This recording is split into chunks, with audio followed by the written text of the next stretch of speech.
कहानी का नाम है बुद्धि का महत्व। एक बुद्धिमान राजा था। उसका काफ़ी बड़ा साम्राज्य था। उसके राज्य में प्रजा हर तरह से खुशहाल थी। राजा को अपने उत्तराधिकारी की तलाश थी। उसके 3 बेटे थे। राजा इस पुरानी परंपरा को नहीं निभाना चाहता था कि सबसे बड़े बेटे को ही गद्दी पर बिठाया जाए। वह सबसे बुद्धिमान और काबिल बेटे को सत्ता सौंपना चाहता था। इसलिए राजा ने उत्तराधिकारी के लिए तीनों की परीक्षा लेने का फैसला किया। राजा ने तीनों बेटों को अलग अलग दिशाओं में भेजा। उसने हर बेटे को सोने का एक एक सिक्का देते हुए कहा कि वे इसे ऐसी चीज़ खरीदे जो पुराने महल को भर दे।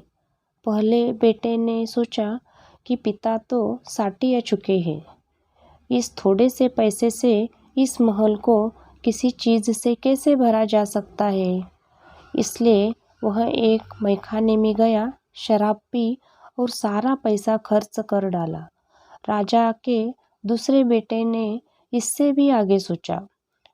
वह इस नतीजे पर पहुंचा कि शहर में सबसे सस्ता तो कूड़ा कचरा ही है। इसलिए उसने महल को कचरे से भर दिया।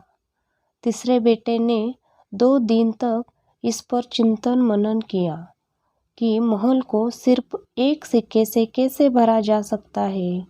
वह वाकई कुछ ऐसा करना चाहता था जिससे पिता की उम्मीद पूरी हो। उसने मोमबत्तियाँ और लोबान की बत्तियाँ खरीदी और फिर पूरे महल को रोशनी और सुगंध से भर दिया। इस तीसरे बेटे की बुद्धिमानी से खुश होकर राजा ने उसे अपना उत्तराधिकारी बनाया। इस हिंदी कहानी से हमें यह सीख मिलती है कि बुद्धि से कुछ भी पाया जा सकता है।